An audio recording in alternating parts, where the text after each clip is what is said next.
Hello friends, welcome to my channel Aditi's kitchen.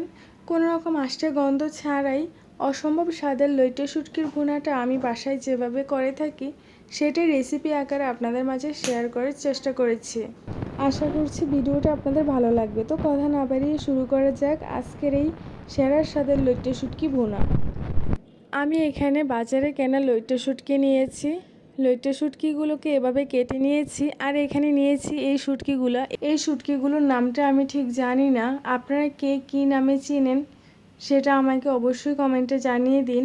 এই দুইটা শুটকি একসাথে আমি আজকে ভুনা করব। এই শুটকিগুলো রান্না করার আগে গরম জলের মধ্যে 30 মিনিটের জন্য ভিজিয়ে রেখে দিয়েছিলাম, তারপরে ভালো করে পরিষ্কার করে নিয়েছি। এখন এগুলো রান্না করার জন্য আমি গরম তেলে কিছুটা রসুন আর এই শুটকিগুলো দিয়ে একটু ভেজে নিচ্ছি। রসুন আর এই শুটকিটা আমি 2 মিনিটের জন্য ভেজে নিচ্ছি। চুলাটি মিডিয়ামে রেখে আমি শুটকিগুলো ভেজে নিচ্ছি। শুটকিগুলো ভাজা হয়ে গেলে এগুলো আমি উঠিয়ে রেখে দিব। এই তো আমার শুটকিগুলো প্রায় ভাজা হয়ে গিয়েছে। এখন আমি এগুলো উঠিয়ে রেখে দিচ্ছি। সবগুলো উঠিয়ে নিচ্ছি। ভাজা শুটকি আর রসুনগুলো উঠানো হয়ে গেলে এই একই কড়াইতে আমি আরেকটু তেল দিয়ে দিচ্ছি। এই তেলে আমি পেঁয়াজ কুচি দিয়ে দিচ্ছি।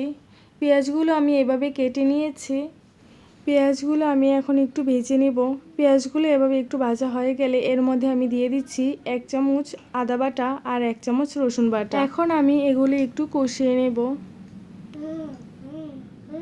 মশলাটি যাতে পুড়ে না যায় সেজন্য আমি সামান্য একটু জল দিয়ে দিয়েছি।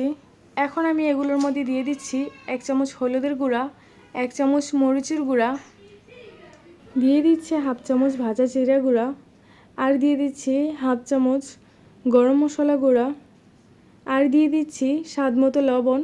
এখন চুলাটি মিডিয়াম আঁচে রেখে আমি এই মশলাগুলো ভালো করে কষিয়ে নেব। মশলাটি কষানো যত ভালো হবে এই লইট্টা শুটকির ভুনাটা খেতে ততটাই মজা হবে। আমার এই মশলাটি কষানো হয়ে গিয়েছে। এখন আমি এটার মধ্যে সামান্য একটু জল দিয়ে দিচ্ছি, বেশি জল দিইনি।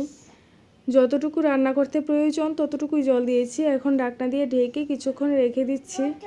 এগুলো আমি আরও 3-4 মিনিটের মতো রান্না করে নেব। 3-4 মিনিট রান্না করার পর এগুলোর মধ্যে আমি দিয়ে দিচ্ছি সেই ভেজে রাখা লইট্টা শুটকি ও রসুনগুলা। শুটকিগুলো দিয়ে এগুলো ভালো করে মিশিয়ে এটা আরও 3-4 মিনিটের মতো রান্না করে নিতে হবে। ফিরে আসছি 4 মিনিট পর। দেখুন আমার এই শুটকিটা কতটা ঘন হয়ে গেছে, প্রায় হয়ে গিয়েছে আমার এই লইট্টা শুটকি ভুনা। মাছ থেকে তেল ছেড়ে দিয়ে উপরের দিকে যখন তেলটা বেশি আসবে তখন বুঝে নিতে হবে যে লইট্টা শুটকির ভুনা রান্নাটা হয়ে গিয়েছে। এর থেকে ঝোলও রাখা যাবে, আবার এভাবেও রাখা যাবে, যে যার যার স্বাদ মতো করে নিতে পারবেন। আর কালারটা দেখেই বুঝতে পারছেন কত সুন্দর একটা কালার এসেছে। আর এই লইট্টা শুটকির ভুনা গরম ভাতের সাথে খেতে অসাধারণ লাগে। আপনার বাসায় অবশ্যই এটি ট্রাই করে দেখবেন। বন্ধুরা, আমার ভিডিওটি যদি ভালো লেগে থাকে তাহলে একটি লাইক করে দিবেন, আর আমার চ্যানেলে যদি নতুন হয়ে থাকেন তাহলে একটি সাবস্ক্রাইব করে দিবেন। বন্ধুরা, আমার ভিডিওটি দেখার জন্য সবাইকে ধন্যবাদ, আর আমার চ্যানেলটি সাবস্ক্রাইব করে আমার পাশেই থাকুন।